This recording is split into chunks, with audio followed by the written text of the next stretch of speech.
తాజా 30 చింతమనేని ప్రభాకర్ పశ్చిమ గోదావరి జిల్లాలోని దెందులూరు ఎమ్మెల్యే దుందుడుకుతనానికి పెట్టింది పేరు.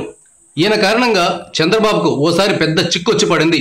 మహిళా ఎంఆర్ఓతో జగడం పెట్టుకోవడంతో చింతమనేని రాష్ట్ర స్థాయిలో పాపులర్ అయిపోయారు. ఆ తర్వాత మంత్రి పదవి రాలేదని చిందులు తొక్కారు. అవసరమైతే తానే ఒక పార్టీ పెడతానని ఊగిపోయారు. పాల పొంగు ఎంతసేపు ఉంటుంది? చింతమనేని ఆవేశం కూడా అలాంటిదే. ప్రభుత్వ విప్పుగా కూడా ఉన్న ఈయనకు శత్రువులు కూడా బాగానే ఉన్నారు. ఏలూరు రూరల్ మండలంలో వెంకటాపురం అని ఒక గ్రామం ఉంది. దీనికి గతంలో రెడ్డి అప్పలనాయుడు సర్పంచ్గా పనిచేశారు. ఈయన కూడా టీడీపీ వ్యక్తే. అయితే చింతమనేని వల్ల తాను ఆర్థికంగా రాజకీయంగా నష్టపోయానని అప్పలనాయుడు చెప్తున్నారు.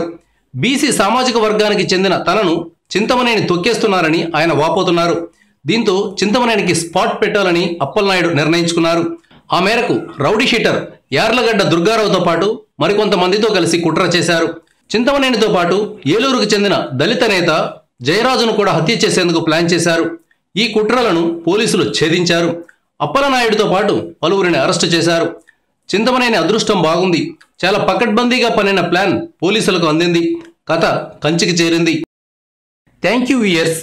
ఈ వీడియో మీకు నచ్చితే లైక్ బటన్ టచ్ చేయండి. తాజా 30 ఛానల్కు సబ్స్క్రైబ్ చేయండి. మీ మిత్రులకు షేర్ చేయండి.